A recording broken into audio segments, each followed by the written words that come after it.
Functions. In this nugget, we begin to really delve into procedural programming proper. A little bit later in the course, we'll also cover object-oriented programming. As I've mentioned before, Python is a multi-paradigm programming language where we can go along procedural routes or OOP routes, and sometimes those two routes combine. At any rate, in this nugget, we're going to start by defining what functions are and what their syntax and components are and how they work. We'll look at both creating functions with the def statement as well as calling functions in our code, and then we'll look at how return values enable us to pull a function result out of that function and bring it back into the main body of our Python program. Let's get to work. What is a function anyway? Formally defined, a function is a block of code that performs a specific action and returns a specific result. Advantages of functions are many. Here are the primary ones. In procedural programming, functions enable us to do code reuse. Instead of having just a single monolithic script file that contains command after command after command, and maybe you have one code block here that you need to reuse several times elsewhere in your script file, the worst case scenario is to actually select, copy, and paste those code blocks and repeat them at various points through your code. Believe it or not, even in 2010, some programmers still work that way in procedural languages. But functions are great because we now are able to more modularize our code, such that we're still dealing with, say, a single top-level Python script file, but because we're defining discrete functions that each take care of a particular bit of logic within the larger application, this makes code reuse obviously much easier because we can define the function just once in the file, and then if we need to reuse that code block, we can just write a call to that original function, you see? Functions also give us much easier maintenance in our Python programs because, again, instead of having to dig into just a monolithic, huge block of code and then make a change to the first instance of the function and then have to do a search and replace to look for all of those duplicated code blocks to synchronize those changes, in a true procedural programming paradigm, when we're using functions and we need to make an edit to one of those functions, we make the edit to the source function and we don't have to modify any of the calls at all, as long as we don't change the function's name. Yet again, because we're blocking out or stacking out our code, modularizing it with functions, this is going to do nothing but enhance and increase the readability. Remember again, Python is all about user friendliness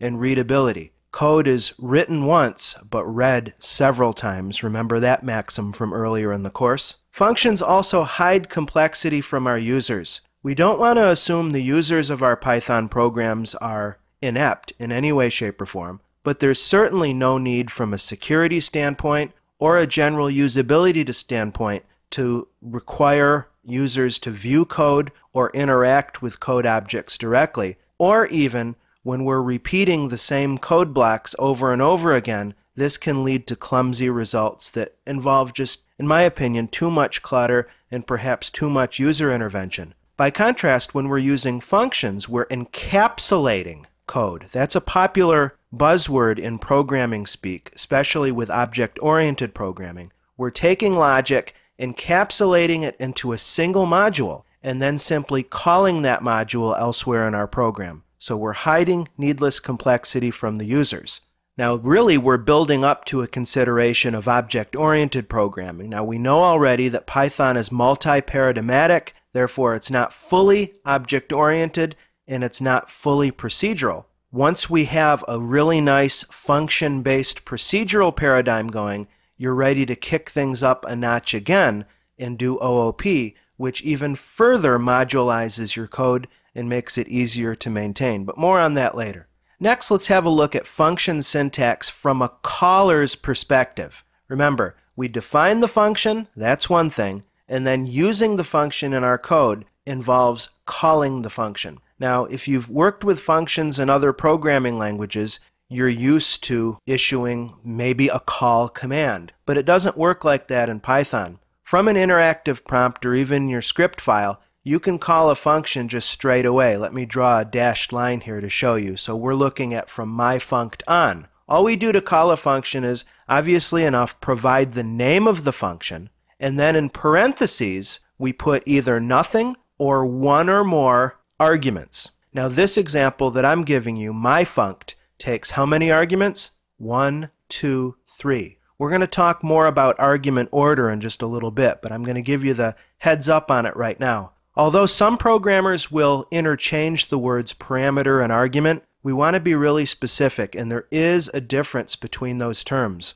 Now, a parameter, strictly speaking, refers to the design time placeholders that you add into your function definition. So in this case, we have 3 parameters that were defined in the myfunction function: arg1, arg2, and just arg. Now, dynamic typing means that the Python interpreter will automatically associate the proper data type with each of these names, depending upon what is specifically passed into the function when it's called, like now. So the parameter is when you're designing the function, you're essentially creating names that are going to be placeholders for arguments. When you're in runtime, when the program is actually being interpreted by the Python interpreter and the code is running, there, when you run or call the function and supply your parameters, those are called arguments. They deal with the actual honest-to-goodness data objects that have been typed, they have been bound to your parameter names,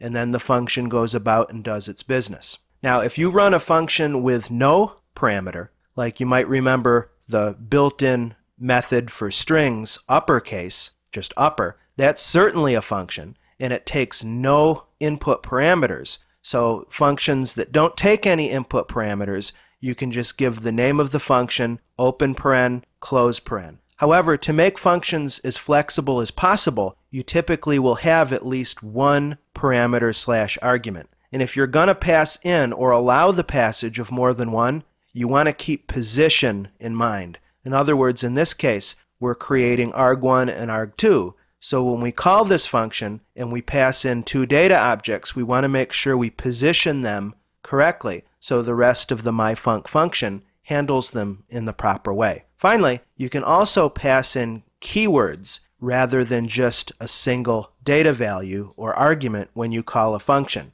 But what this is doing is it's creating a name to capture the result of the function, running myfunct, passing in arg1 for the first position, arg2 for the second, and then the third name, arg, we're passing in a specific value right on the fly. When you define a function, you can set a default value to be supplied at runtime if the user doesn't put one in himself or herself. The very final point I want to make about this is this here. Although you can call a function, again referring to my split line, just on the interpreter, just like this, it's important to remember that functions that run without being bound to a Python name just lose their data immediately. It's like anything else we do in the Python interpreter. So something that newcomers to Python often forget about or overlook is that we'll want to make sure in our script file, or if we're working from the interpreter, that we create a name that captures the result of our function. This gives us the ability to do further work on the result of the function. Keep that in mind.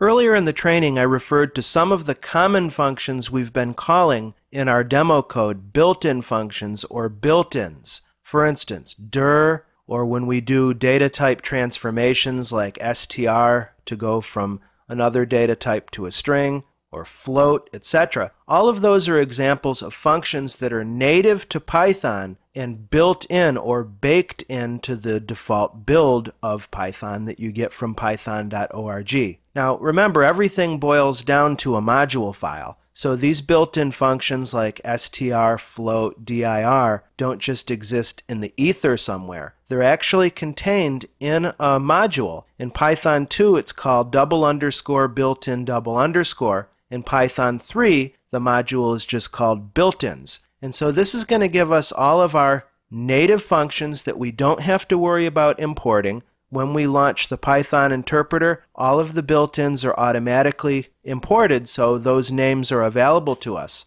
Not only does the built-in modules give us our traditional design time or runtime functions, but whenever you get a traceback or an exception raised in your code, whether it's a syntax error, a data type error, an argument error, all of that information, all of those functions, are contained in the Builtins module as well. Now, I've referred to some of these special functions or special attributes before, the ones that start with a double underscore and end with a double underscore. Whenever you see a name that looks like that, that's going to be internal to Python. And as a matter of fact, again, these built-in functions, len is a good example. When we're working with len, we simply call it using what's called dot notation. We provide our name, my list, for instance, if I had created a list earlier, and I can get the number of elements in that list by hitting a period and then invoking the built-in len function. Now specifically, that's called a method here. We're going to differentiate between functions and methods in just a few moments. They're just about the same thing, but again, there's a slight difference.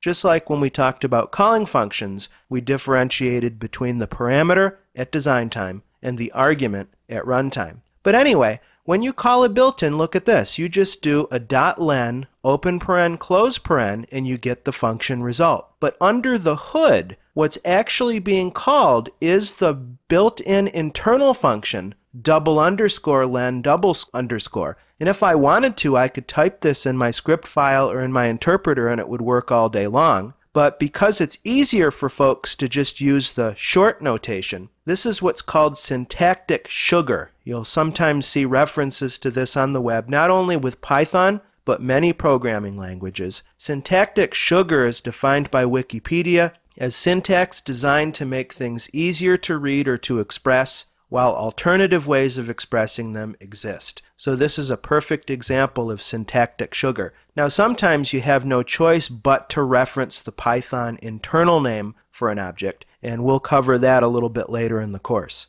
Let's take a quick look at that Builtins module. We'll fire up the Python shell, the idle interpreter, and to make those names in that module available to us directly, I'm going to formally do an import of built-ins, and then let's run first a dir, which is in itself a built-in function, remember, on the built-ins module. Dir is cool because it gives you a succinct list, notice the square brackets, that gives you an alphabetized run of all of the names that are defined in that file or in that module. So first you're seeing a whole bunch of errors. Remember I said that the built-in functions deal not only with standard issues, but also exceptions or errors, floating point error, IO error, etc. Then we get some internal functions. We've actually looked at some of these. Double underscore doc double underscore is a way to access the documentation string for a particular class, function, or method. Exec, exit, there's float. Here's len right here, as a matter of fact, and we can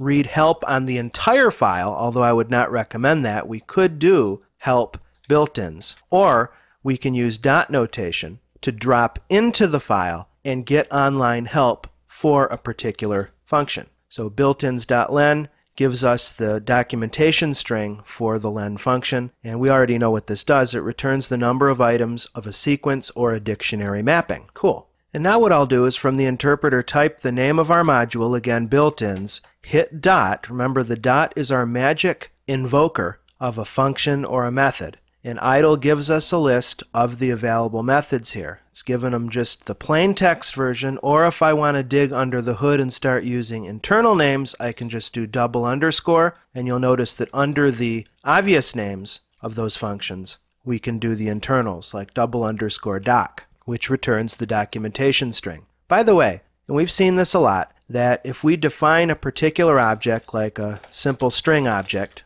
and then we invoke the methods associated with that name, you notice that even though we didn't specifically define the type of that A name as a string, Python on the fly assumes, okay, yes, it's a string, so when I hit name dot, the list that comes up here are all the methods that go with a string. Similarly, if I define a simple list, I can then hit L dot to invoke my methods that are now pertaining just to the list. Now that's a feature in Python and other object-oriented programming languages called duck typing, D-U-C-K, duck typing. Fellow named James Whitcomb Riley is the person to whom this phrase is attributed, and what it means basically is When you see a bird that walks like a duck and swims like a duck and quacks like a duck, you call that bird a duck. In other words, Python sees a name here that it believes has all the hallmarks of a list, so it exposes those list methods without me having to do any additional work. Again, duck typing. Keep that in your mind. What's the difference between a function and a method? Some programmers tend to interchange these words, similarly to earlier when we talked about the parameter versus the argument. The bottom line, friends, is that functions and methods are both code blocks that are used and created for a specific purpose and return a specific result. However, the main difference between a function and a method is that a function is a standalone code block that's called independently by name, whereas a method is a function that's bound to or associated with a particular object. All right, so let's look down at the bottom here.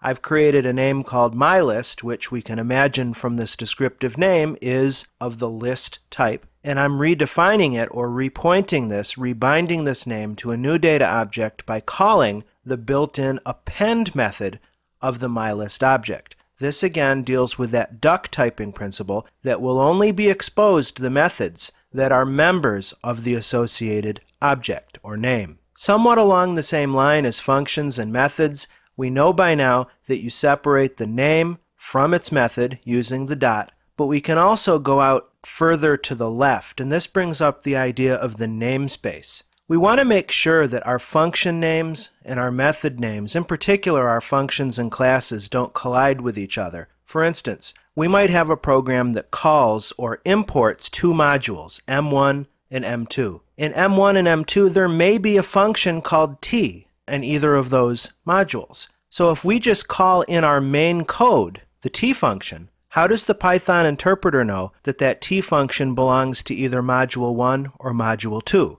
The answer to that is the namespace. What we have in the first case would be m1.t to call that particular function and m2.t to take care of that function. Therefore, the two main advantages of namespace syntax in Python and programming languages like it are to avoid name collisions and also to make your code easier to understand when you're reading it. Now, when we're working in the interpreter, we can't just open up an interpreter and start calling functions without prepending the name of its associated module. And you see I've given you an example from the random built-in module. I'm just going to show you how this works instead of describing it on a whiteboard. So in other words, if I just tried to call the randint function that I know exists within the random module, I'm going to get, in this case, the traceback gives us a name error saying that randint is not defined. Although you and I both know that randint is a function that's contained in the random module, we have to import that random module in order to make its functions available to us in our program. We need to do this both in our script files as well as from the interactive prompt. I'm going to type import random using the correct syntax. We don't need an assignment operator for an import. There we go. And you'll recall a couple minutes ago I talked about syntactic sugar. Import, as we're using it here, is actually an alias for the built-in function _import .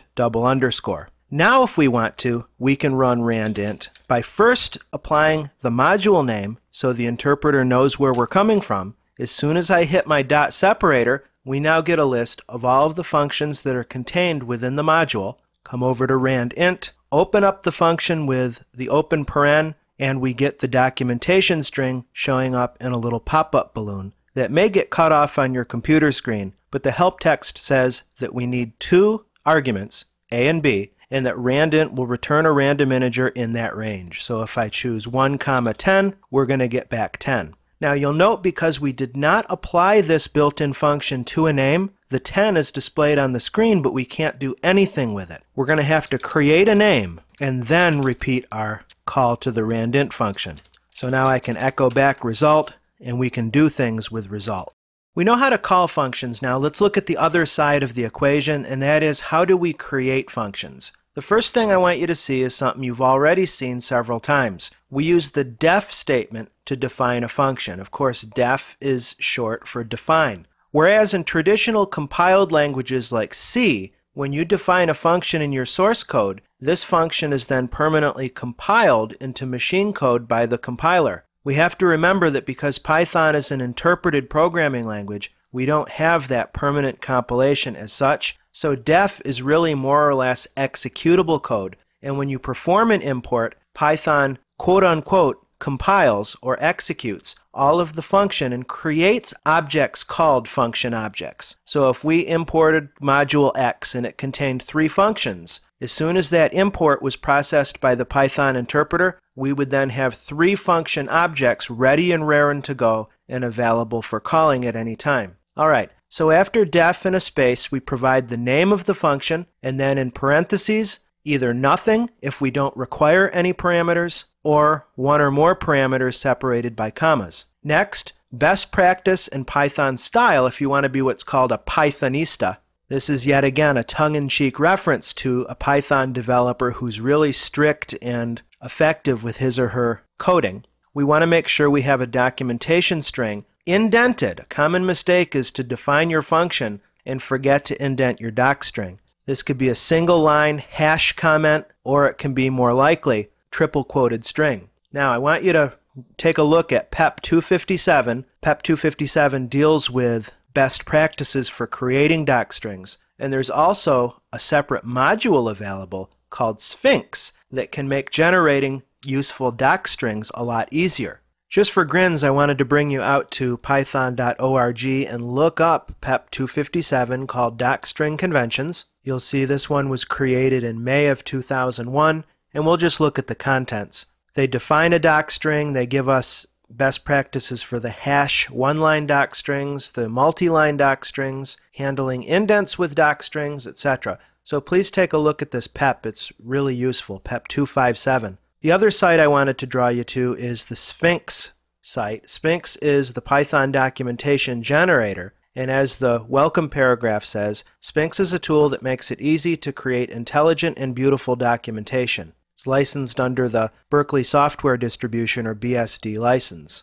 Back to our regularly scheduled programming. After our documentation string, we have the logic of the function proper. Now this is about as simple a function as you can get. It takes one argument, p, that's going to need to be an integer, right, or a float. It's going to need to be a numeric at any type, because we're defining a name r that takes 2 to the power of whatever value p is. Finally, you'll notice I labeled the most important pieces, 1, 2, and 3. We've talked about 1, talked about 2. 3 deals with return values. Now, if we didn't have this return statement, then this Python function would work all day long. We could, in our code or in the interpreter, just call power and then put in an argument like 2. And of course, 2 to the power of 2, we'd get 4 back. But that data would just evaporate. We wouldn't be able to do anything with it, you see? So it's important, if we want our function to be usable elsewhere in the program, that we supply a return statement,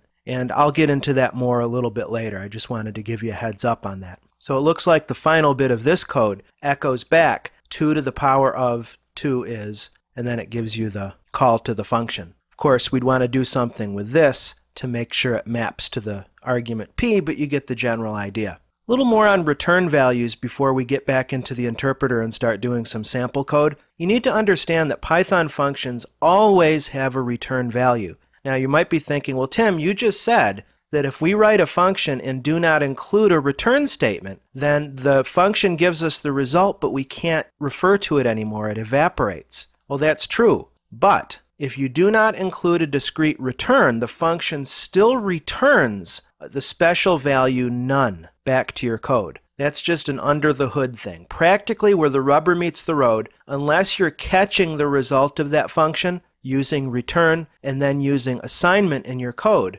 then the function result goes away. Now, you may very well have functions that you just want it to do something, and then you don't want to return or use that result anywhere else. So I'm not saying that you have to use return statements in your function. It's just a case you have to ask yourself, do I want this function to just do something and then the output it gives me is fine, it's not going to go any further than that? Or do we want to perform additional options based on that result? Okay, so that's going to go into your decision on whether or not to specify a return value. Specifically, you can do either a single value return, return X, let's say. The example I gave in the previous whiteboard would do that. 2 to the power of whatever the argument is, return that value back to the interpreter, and you're good to go. You can also do more complex functions that give not one but multiple values in the return x comma y, for instance. And what Python does here is it takes that multiple value group, puts it together in a nice little sealed packet of information, aka a tuple, and you wind up having access to a tuple back in your code. So to review, we use the def statement to define our function, x. If we want to use the result of that function back in our code, we're going to return a value, I'll just say y, and then when we call the x function in our code, we want to make sure to use the equal sign, the assignment operator, to catch the result that's coming from the return statement, and then we have a nice Python name here that we can do additional work with. The best way for you to start learning how functions work in Python is to try out several simple examples, and then begin to broaden and deepen them as you do your real work with Python. We're going to start off right here in the Python shell, and then eventually as our functions get more complex, we'll move them out to a separate script file. As you'll recall, the def keyword is what we use to build a function. I'm going to build a simple function called UC that involves one and only one input parameter. I'm calling it A. And what I want this simple function to do is to just simply take whatever is given in the function as an argument, which we hope is a string, because what I'm going to do is call the upper method that's associated and is a member of strings, and then simply print the new value of A. Hit enter twice, and first let's run UC. You'll note that when we create a user-defined function or a class, we can open up the parentheses, and idle's tooltip tells us what's expected as far as input parameters. And here our UC function requires only one. I'm going to throw in Python, and you see that the Python function runs and gives us Python all uppercase. So this is a good example, albeit very simple, of a function that we can reuse several times whenever we need to take a string and switch it into uppercase.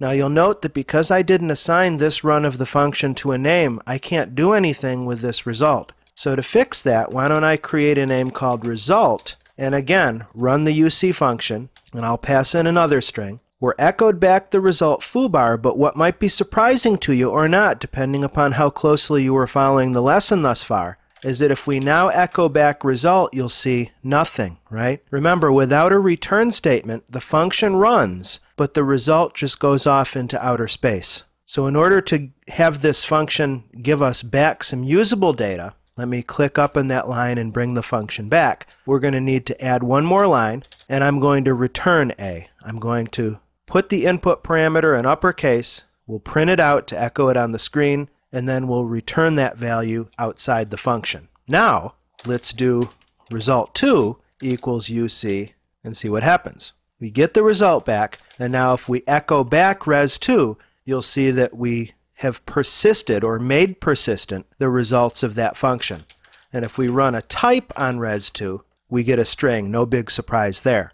Our next example, you'll note that I've created a Python script file called m8.py, and what this very simple function that I've called typer does is it involves one and only one input parameter. Note that I've included some documentation string information that this function returns the data type for x, and it's of limited use, as you'll see in just a minute. Really simple example. Note again that the documentation string is indented 4 spaces, as is the main body of my code. We run a simple type check against x. If the type of x is an integer, we echo back this is an integer. Otherwise, if it's a string, we print it's a string. If the value we put in as our x is neither an integer nor a string, then we come back with this catch-all default. Then outside the function, I'm calling it by running a print function and then passing in as an argument to print the typer function, and I'm just bringing in 200, which should be, quote-unquote,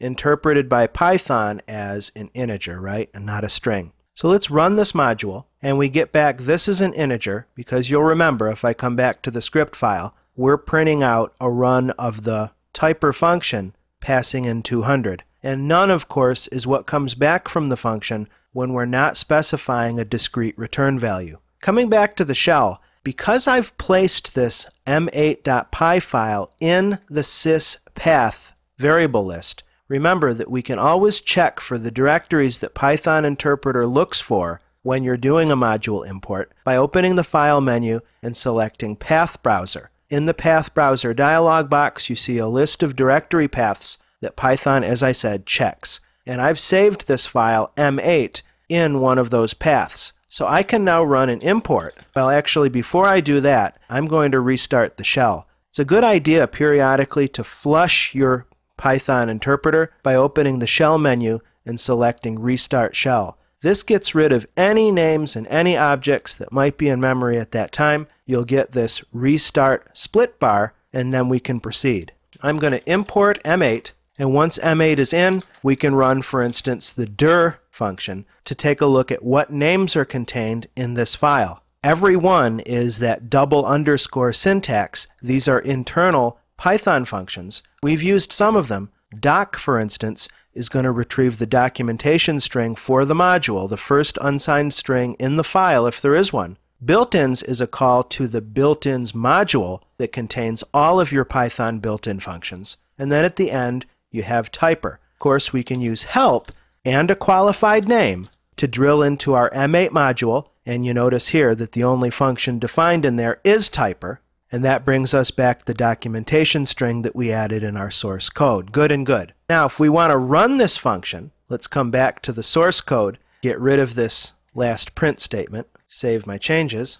Now, you might think we can just say typer and then pass in a value. Nope, we get a name error. We have to always keep in mind the issue of namespace. Although we've imported all of the names in my m8 module, we want to be strict, or as they say in the US military, strack, by typing the name of the module, then the name of the function, and then we can pass in our value. In our next example, I'm creating a function called namer, and this is going to give us some experience with a couple different ways to construct your parameters. Notice here that instead of giving no parameters or one parameter, here I'm providing two. A name called fn, which I know is going to be what we want to be a first name string object, and a second name called ln. Now, what's going on with the order? The order is important here, friends, because if I wanted this to come back with, say, Sam Jones, then I would want to make sure when I called this namer function, I'll just type it right here for grins, I would want Sam, comma, Jones to be my arguments. You see what I mean? If I did it just the opposite way, if I passed in Jones, comma, Sam, well, then that's going to result in something far different, because if we look in the body of this very simple function, we're creating a name called R that simply echoes back, your name is first name space last name. So if we passed in Jones and Sam this way, it would say your name is Jones Sam, which is probably not what we want. Therefore, when you create your functions, the order of these multiple parameters is significant. Now, you might have a function that has one parameter that is almost always, or at least in the majority of cases, a certain value. You might be creating a connection string to a website or an FTP server or a database, and instead of having to supply that additional parameter manually every time you invoke the function, you can actually supply a keyword, as it's called, or a default value during your function creation. So what this shows us right here is if we call the namer function with only one parameter explicitly passed in, like Tim, then the Python interpreter is going to take Tim, bind it to fn, right, because it's positionally first in this parameter list, and then is going to sub in this second string, Warner, for ln. So let's take a look at this and see how it works. Let's save our work, and we'll import this module into the Python shell so we can run it. So let's again do an import m8 dir m8 just to remind myself of the name of the function. And let me try capturing this as full name equals m8.namer. And I'll pause here before I pass that in. You'll note that the tooltip gives us the parameter list, fn, comma, and then ln is Warner. I'm just going to pass in Tim, gives us our result, your name is, there's my user supplied Tim, and then it gives us the default value. Remember, because we've not specified a return value in the function definition, echoing back full name here does absolutely nothing, you see. So let me run the function again, this time supplying two names. Your name is Susan Harder. Now, what happens if we do this? We don't supply anything. We get a type error here. Tells us that the namer function takes at least one positional argument and 0 is given. In other words, we choked on that first parameter for the first name. Python was all ready to give us the default last name of Warner, but we need to guard against in our code something like this happening, which is a good example of a data type error, also called an exception. Let's take a look at this example. It's pretty fun. In fact, I've named the function fun. This function comes from a really great site, java2s.com. This site is absolutely chock full of Python example code that you're free to learn from. I've adapted this from the site directly. They not only have hundreds of Python example code snippets, but also snippets from several other programming languages. So definitely check that site out. What this function does is it asks for three names or three parameters, name, location, and then again, we're providing a keyword here for our argument. Now here's a potential gotcha. I already mentioned that when you're passing arguments into a function, position is important. You want to make sure that your individual parameters are in the right order, but if you're going to use a keyword, make sure you put that at the back end of the list, okay? What this function does specifically, based on what's given, is that we do some simple C-style string formatting. We pass in string, /string, /date, and substitute in name, location, year. We print it out just to show it to you, and then we're going to return an ly for further use in our program if we need to. And in this bottom comment, this is going to show you what we're actually going to pass into our example here once we import this function into the interpreter. We're going to run the fun function, and I want you to see here that when you're supplying keywords in your function call, position is less important. Remember earlier I said when we're designing our function, we want to be really careful in terms of keeping track of the order of those things, and if we're supplying a default, to put those default parameters at the end of the list. However, when we're calling the function, we can be more explicit in terms of which data we're associating with which parameter. And in this case, it doesn't matter so much. You notice how we're passing in location, year, and name, which is obviously in a different order from what you see in the function declaration. Now, if we were just putting in the raw information, we would absolutely need to do this. First, bring in our name, then bring in our location, and then, if we were going to use the 2004 year keyword, we would do that. You see? Now, let's import this module and run this code. I'm going to try to capture the output of this function in a name that I'll call RZ, and we'll use our namespace m8.fun, and I'm passing in by keyword now all three of those arguments. We get back our result just like we asked for in the source code. Now check out the difference. Here's where the magic of the return statement comes in. We now have a name, RZ, that contains the output of this function. Now remember, strings are immutable, so if we go back and change this function code, that's not going to do anything to RZ. RZ name is bound to this data structure that's immutable and cannot be changed. Alright, the final couple things I want to show you in this nugget are, first of all, how do we write a function that involves not a fixed number of arguments, but an arbitrary number of arguments? I mean, I've shown you a few functions, some of which, like functions in use as methods, like the string upper method, doesn't take any arguments. And then the samples I've shown you take 1, 2, or perhaps more than 2 arguments that can be passed by keyword or just by value.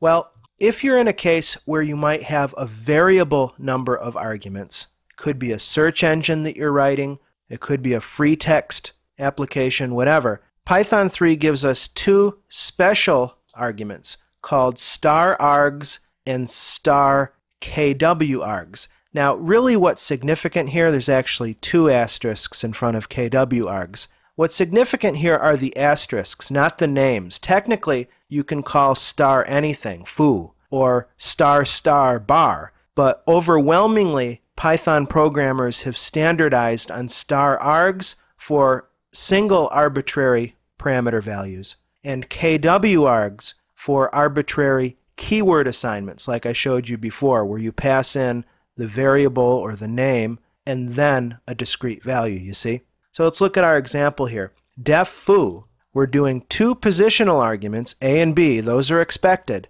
and then we're also involving a star args, comma, double star KW args.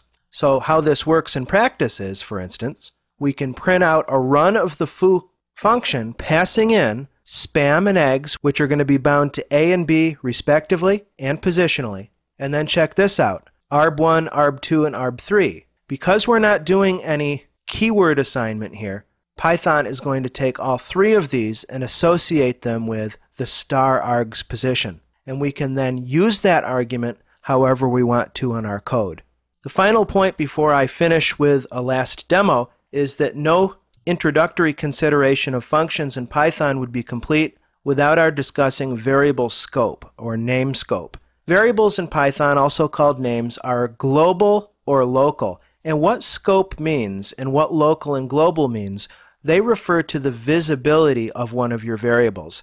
By default, the way names work within, say, a looping mechanism, or certainly within a function declaration, is that any names you define, whether they be arguments or within the body of your function proper, are local to that function and are not visible or usable anywhere else. So in this first code that you're seeing, site credit is wellho.net, they've added a little bit of everything. They've taken one parameter here, fin, and then done some additional name work here in terms of creating a name called another that's statically assigned to 12, another name called res that takes the input parameter and adds 14 to it, and then we're returning the value of res. Now, you're not returning an object. Remember, when we call this function, when we run demo, we're going to need to assign it to a name. I guess we'd want a number here if we're adding 14 to it. I'll just say 10, in order to take that value of res and make it usable outside the program. So any names within the function exist only within the function. They're islands unto themselves. The two ways to give a name global scope, and that means you can refer to the name anywhere in that module file, would be A, to declare that name outside of the definition block. So maybe I would create a name called A and set it at 0 at the same level of indentation, or outdent, if you will, as your def keyword. This means that this A name would be accessible to any function, any class or method defined within that module file. The other way to force a name or a variable to be global is to create and assign that variable within, say, a definition or a class declaration and use the global keyword. So this can be important if you need to port data between multiple functions in the same file or in several locations within your Python program. So keep that in mind. Variables are local by default, but with some extra work you can increase their visibility to the global level.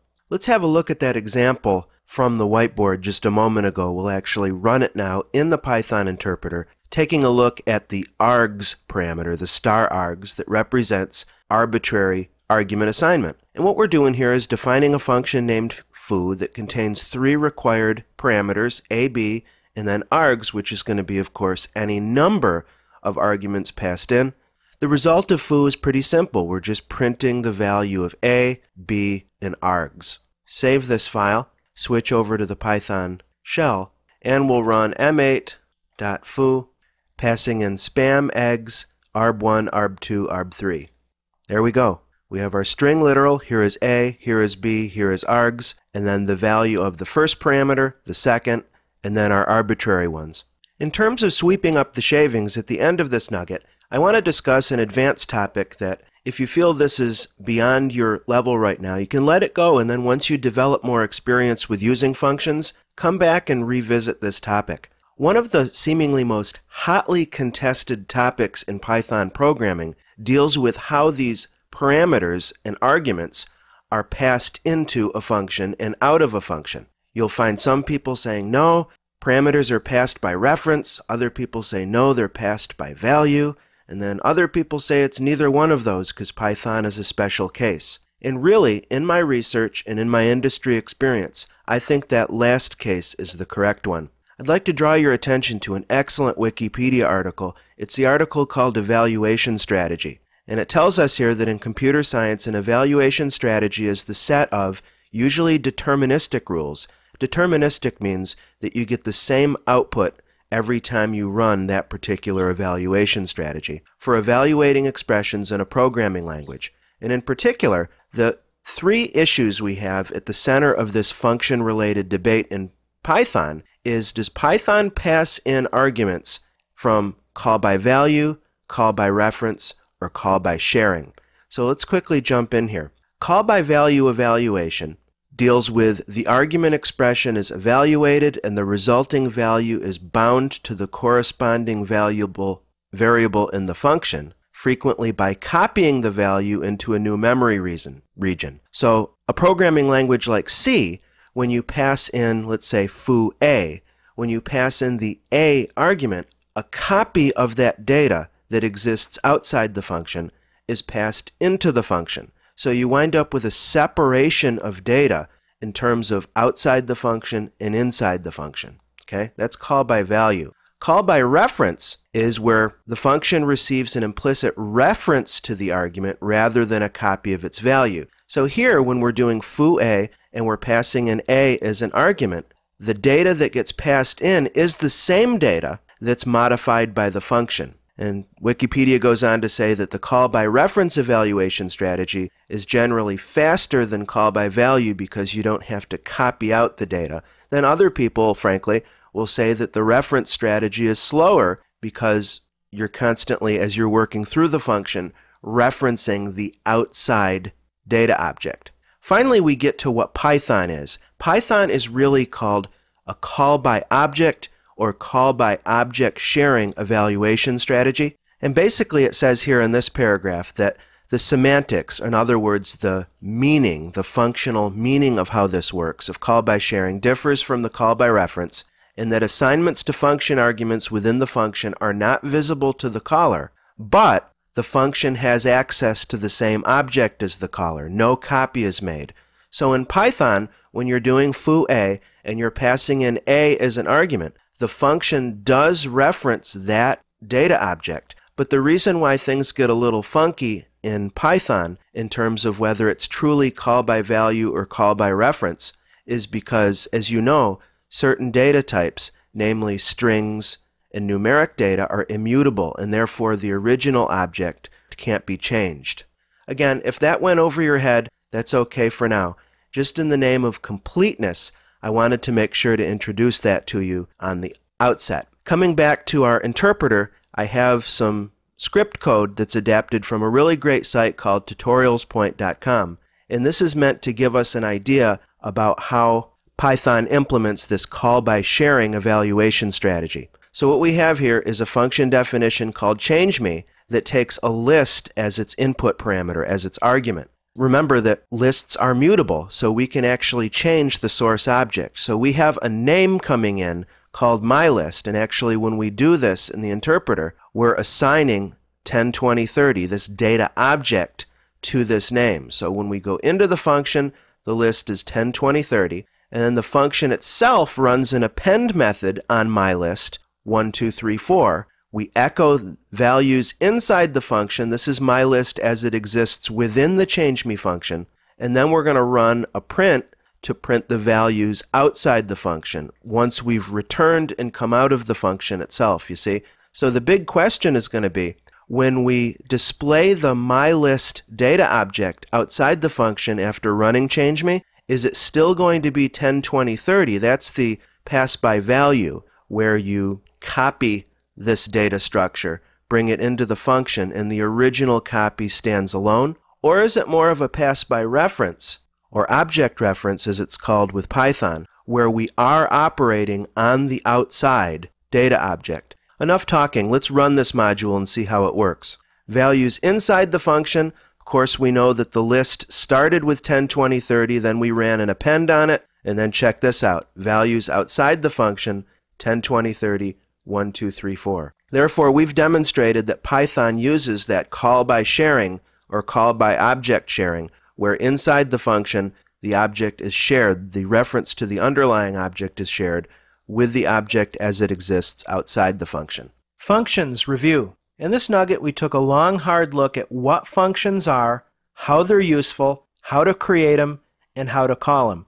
I hope that you're much more comfortable with functions now that we've had this time to really dig deep on it. You also at this point should understand in detail the anatomy and physiology, so to speak, of a function, and also how a function is differentiated from a method. You'll remember that they're almost the same thing. What differs is their application. We also spent quite a bit of time on argument passing and return values. I hope that you're really clear on how to get data into functions, through the function, and then optionally returned out of the function into your larger program if your business and application needs dictate that to happen. I hope that this has been informative for you, and I'd like to thank you for viewing.